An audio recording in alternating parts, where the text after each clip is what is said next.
അധ്യയന വർഷം ആരംഭിച്ചിട്ടും കോട്ടയം ഐമനം പഞ്ചായത്തിലെ Karimadom government welfare UP. School തുറന്നിട്ടില്ല. സ്കൂളിന് പിന്നിലായുള്ള പാടശേഖരത്തിലെ മടവീഴ്ചയെ തുടർന്ന് സ്കൂൾ ഉൾപ്പെടുന്ന പ്രദേശം വെള്ളത്തിനടിയിലായതാണ് സ്കൂൾ തുറക്കാത്തതിന് കാരണം. പാടത്തെ വെള്ളം വറ്റിച്ച് സ്കൂൾ തുറക്കാൻ സാഹചര്യം ഒരുക്കണമെന്നാണ് അധ്യാപകരുടെയും രക്ഷിതാക്കളുടെയും ആവശ്യം.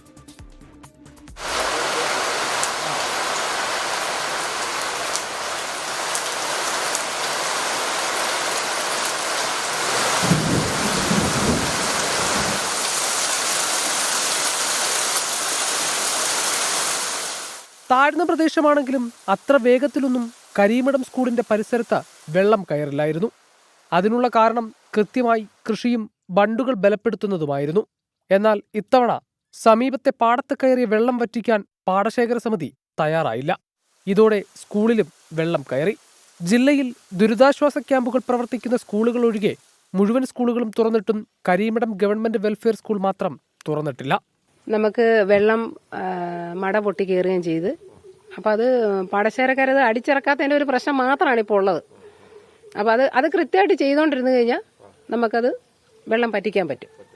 അപ്പം നമ്മളത് PTA-ക്കാരായിട്ടും ഇവിടുത്തെ നാട്ടുകാരും ഒന്നടങ്കം എല്ലാവരും പറഞ്ഞ്, പക്ഷേ ഇത് ആ വെള്ളം ഈ സമയത്ത് ആ ചെയ്യേണ്ട സമയത്ത് കൃത്യമായിട്ട് ചെയ്തു കഴിഞ്ഞാൽ ഈ പ്രശ്നം ഉണ്ടാകത്തില്ല.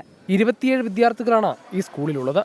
3 ആഴ്ചയിലെ അധിക ദിനങ്ങളാണ് ഇവർക്ക് നഷ്ടമായത്. ഇനിയും സ്കൂൾ തുറക്കാൻ വൈകിയാൽ ഈ കാലയളവിൽ പൂർത്തിയാക്കേണ്ട പാഠ്യേതര പ്രവർത്തനങ്ങൾ പ്രതിസന്ധിയിലാകുമെന്നാണ് അധ്യാപകർ പറയുന്നത്. സ്കൂൾ തുറന്ന് പ്രവർത്തിക്കാത്തത് കൊണ്ട് ഓപ്പണായിട്ടുള്ള ഒരു പഠനം സാധ്യമായിട്ടില്ല. പക്ഷേ ഞങ്ങൾക്ക് പഠനം നിർത്തിവെക്കാൻ പറ്റത്തില്ല. ഞങ്ങൾ ഓൺലൈൻ ക്ലാസ്സുകൾ ഇതിനകം തന്നെ ആരംഭിച്ചു കഴിഞ്ഞു.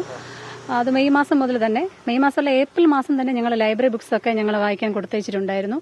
മെയ് മാസം മുതൽ മറ്റു ചില ആക്ടിവിറ്റീസും കൊടുക്കുന്നുണ്ട്. അടുത്ത തിങ്കളാഴ്ച സ്കൂൾ തുറക്കാൻ കഴിയുന്ന സാഹചര്യം ഒരുക്കണമെന്ന് ജില്ലാ കളക്ടർ നിർദ്ദേശിച്ചിട്ടുണ്ട്. ഐമനം പഞ്ചായത്ത്, കൃഷി ഓഫീസർ, പാടശേഖര സമിതി തുടങ്ങിയവർക്കാണ് നിർദ്ദേശം നൽകിയിരിക്കുന്നത്.